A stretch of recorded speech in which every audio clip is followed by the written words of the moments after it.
डोसे तयार करताना इथं आपण राशनचेच तांदूळ वापरलेले आहेत, पण राशनचे तांदूळ डोशासाठी वापरताना ते कोणत्या पद्धतीने भिजवायचे आहेत ही माहिती आपण या रेसिपीमध्ये दिलेली आहे। रेसिपी तुम्ही शेवटपर्यंत नक्की बघा। नमस्कार, मी सपनास इंडियन फूड्स कुकिंग रेसिपीमध्ये मी तुम्हा सर्वांचे स्वागत करते।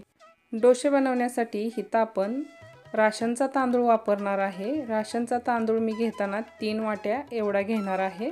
तांदूळ आपल्याला स्वच्छ धुवून घ्यायचा। राशनचे तांदूळ वापरल्याने डोसे छान होतात, पण आपण भिजवताना मात्र वेगळ्या पद्धतीने भिजवणार आहे।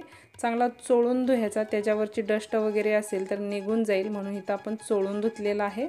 अर्धा वाटी इथं आपण उडीद डाळ घेतलेली आहे। उडीद डाळ घातल्यानंतर एकदाच आपण आता ती धुवून घेणार आहे। चांगली चोळून धुवून घ्यायचं डाळ आणि तांदूळ। नंतर ते पाणी आपण टाकून देणार आहे। नंतर मग त्यामध्ये अर्धा वाटी एवढा आपण इथं पोहे घेतलेला आहे। पोहे सुद्धा आपण एकदा धुवून घेणार आहे।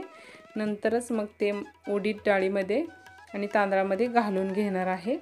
अर्धा चमचा इथं आपण मेथी दाणे घातलेले आहेत बॅटर लगेच तयार होण्यासाठी। जर डाळ आणि तांदूळ जर चांगला भिजला तरच आपला डोसा चांगला तयार होणार आहे। त्यासाठी इथं आपण कोमट करून घेतलेलं पाणी घेतलेलं आहे, ते घालून घ्यायचं आणि ते घालून आपण 8 तास ते भिजवून घेणार आहे डाळ तांदूळ। त्यासाठी इथं आपल्याला कोमटच पाणी घालून घ्यायचं आहे डोशासाठी। 8 तास इथं आपण डाळ तांदूळ चांगला भिजवून घेतलेला आहे। आता आपण वाटून घेणार आहे। वाटताना मी इथं बारक्या भांड्यामध्ये वाटत आहे। जर तुमच्याकडे 2 नंबरचं भांडं असेल तर तुम्ही त्या 2 नंबरच्या भांड्यामध्ये वाटा आणि त्यामध्ये थोडंसं पाणी घालून वाटायचं आहे। 1 चमचा एवढं पाणी घालायचं आणि वाटायचं आणि वाटताना आपल्याला एकदम बारीक असं मऊसूत वाटायचं आहे। डोशासाठी पीठ वाटताना मात्र बारीक मऊसूत वाटलं तरच आपले डोसे छान बनतात। त्यासाठी इथं मी मऊसूत असं वाटून घेतलेलं आहे। तयार करून घेतलेलं बॅटर इथं आपण स्टीलच्या पातेल्यामध्ये ओतून घेणार आहे। सर्व बॅटर इथं मी स्टीलच्या पातेल्यामध्ये ओतून घेतलेलं आहे। बॅटर आपलं छान असं मऊसूत असं डोशासाठी तयार झालेलं आहे। कारण आपण डाळ तांदूळ भिजवताना कोमट पाण्यामध्ये जर भिजवलं ना, डोशाचं बॅटर तयार होताना एकदम मऊसूत असं तयार होतं। इथं बघू शकता एकदम मऊसूत असं तयार झालेलं आहे। आता ते आपण एकाच दिशेने फिरवून घेत आहे, कारण एका दिशेने आपण फिरवून घेतल्यामुळे पीठ चांगलं फुगतं। त्यामुळे इथं आपल्याला एकाच दिशेने फिरवून त्यामध्ये आता आपण 1 चमचा साखर आणि 1 चमचा एवढं मीठ घालून घेत आहे। मीठ आणि साखर घातल्यानंतर सुद्धा आपण बॅटर चांगलं मिक्स करून घेणार आहे। बॅटर जेवढं तुम्ही मिक्स करून घ्याल ना तेवढं ते पीठ फुगत जातं। त्यामुळे आपल्याला बॅटर चांगलं मिक्स करून घ्यायचं आहे।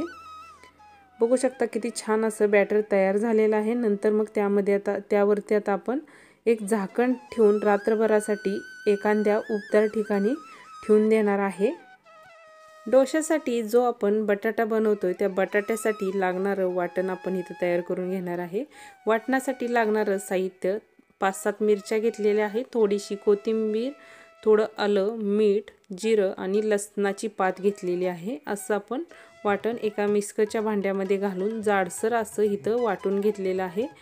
बटाट्यासाठी वाटण जरा जाडसरच वाटून घ्यायचं। नंतर इथं आपण बटाटा उकडून घेतलेला आहे। काही बटाटा आपण इथं चिरून घेणार आहे आणि काही बटाटा मी इथं कुस्करून घेतलेला आहे। गॅसवरती इथं आपण कढई ठेवून घेतलेली आहे। कढईमध्ये 1 पळी एवढं तेल घालून घ्यायचं। तेल थोडंसं कडकडीत गरम करून घ्यायचं। नंतर त्यामध्ये मोहरी, 1 चमचा जिरी घालून घ्यायची। जिरीची चांगली फोडणी झाल्यानंतर मग त्यामध्ये आपण थोडा कढीपत्ता घालून घ्यायचा। कढीपत्ता घातल्यानंतर इथं आपण कांदा चिरून घेतलेला घालून घ्यायचा आणि तो तेलामध्ये चांगला परतवून घ्यायचा। तेलामध्ये परतवल्यानंतर 1 चमचा इथं उडीद डाळ भिजवून घातलेली घालून घ्यायची, कारण इथं मी अर्धा तास एवढी उडीद डाळ भिजू घातली होती। नंतर 1 चमचा घालून घेतलेली आहे। उडीद डाळ घातली की बटाटा छान लागतो म्हणून घालून घेतलेली आहे। नंतर इथं आपण जे जाडसर वाटण तयार करून घेतलं होतं ना ते घालून घ्यायचं आणि चमच्याने चांगलं परतून घ्यायचं। नंतर मग त्यामध्ये हळद घालून नंतर सुद्धा आपण वाटण चांगलं परतून घेणार आहे। जेवढं वाटण परतवता येईल तेवढं आपण वाटण परतून घ्यायचं आहे। नंतर मग त्यामध्ये आपण जो कुस्करून घेतलेला बटाटा आहे ना तो घालून घ्यायचा।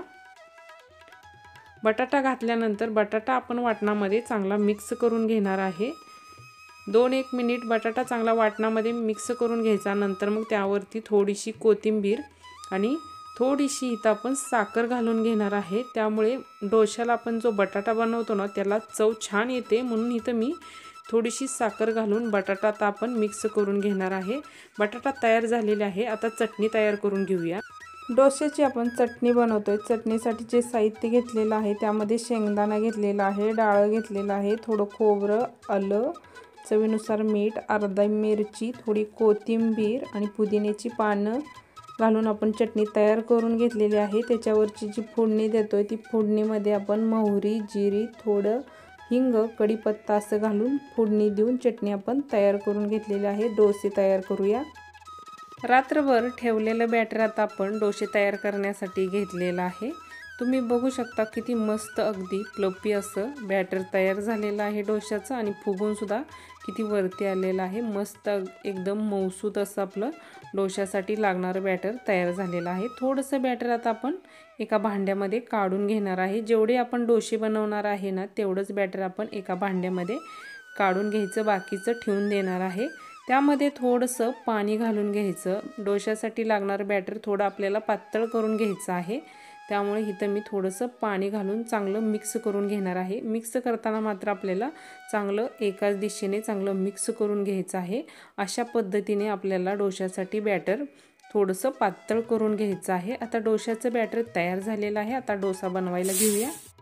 गॅसवरती इथं आपण तवा ठेवून घेतला। नंतर पहिल्यांदा आधी त्याला तेल लावलं, नंतर मी त्याच्यावरती ना असं पाणी शितळून घेतलं, कारण त्याचं टेम्परेचर कमी करण्यासाठी मी त्याच्यावरती पाणी शितळून घेतलेलं आहे। नंतरच आपण डोश्याचं बॅटर ना तव्यामध्ये घालणार आहे।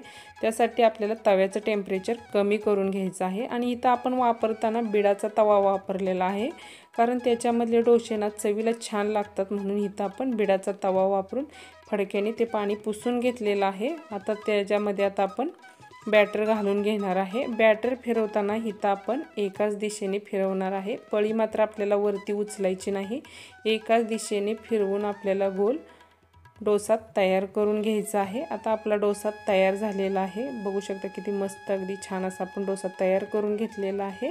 गॅसची फ्लेम इथं मी मिडियमच ठेवलेली आहे, कारण आपण बिडाचा तवा जाड असतो ना, त्यामुळे इथं फ्लेम मी मिडियम ठेवलेली आहे। नंतर मग त्याच्यावरती इथं मी तूप घालून घेत आहे। डोसा भाजण्यासाठी मी तूप लावलेलं आहे। जर तुम्हाला तूप आवडत नसेल तर तेल लावलं तरी सुद्धा चालतं, पण इथं मी तूप लावून तूप पूर्णपणे असं ब्रशने आपण फिरवून घेणार आहे आणि इथं डोसा भाजून घेणार आहे। 2 ते 3 मिनिट आपल्याला डोसा भाजायला लागणार आहे। त्यासाठी आपल्याला गॅसची फ्लेम मिडियम ठेवूनच डोसा भाजून घ्यायचा आहे। 3 मिनिट एवढा डोसा आपण भाजून घेतलेला आहे। छान असा डोसा भाजलेला आहे। त्याला कलरसुद्धा छान आलेला आहे। त्याच्या साईडनं अशा चमच्याने मोकळ्या करून घ्यायच्या। नंतर त्याला आपण आता चमच्याने फोल्ड करून घेणार आहे। मस्त अगदी तुम्ही बघू शकता किती छान असा ब्राऊन कलर आलेला आहे डोश्याला। डोसा छान असा तयार झालेला आहे। दुसऱ्यांदा सुद्धा तव्यामध्ये बॅटर घालून आपण एकाच दिशेने असं गोल गोल फिरवून डोसा तयार करून घेत आहे। या ठिकाणी आपण बिडाच्या तव्यामध्ये केल्यामुळे गॅसची फ्लेम मिडियम ठेवलेली आहे। जर तुम्ही पॅनमध्ये करत असाल ना तर गॅसची फ्लेम लो ठेवूनच बॅटर घालून घ्यायचं आणि मग ते फिरवून घ्यायचं, कारण बिडाचा तवा जाड असतो। त्यामुळे इथं मला गॅसची फ्लेम मिडियम ठेवून आपण डोसा तयार करून घेतलेला आहे। दुसरा सुद्धा बघू शकता किती मस्त अगदी आपला छान असा डोसा तयार झालेला आहे। पहिल्यांदा आपण चमच्याने त्याच्या साईड मोकळ्या करून घेतलेला आहे, नंतर असा फोल्ड करून बघू शकता किती छान असा कलर डोश्याला आलेला आहे। अशाच पद्धतीने आपण सर्व डोसे तयार करून घेतलेले आहेत। मस्त अगदी छान असे डोसे तयार होतात। इथं आपलं छान असं ताट तयार झालेलं आहे। ताटामध्ये डोसे, चटणी, बटाटा असं तयार झालेलं आहे। जर तुम्हाला हा व्हिडिओ आवडला तर व्हिडिओला नक्की लाईक करा, शेअर करा, चॅनलला सबस्क्राईब करा, कमेंट करा। भेटूया अशाच एका छानशा रेसिपीमध्ये। धन्यवाद।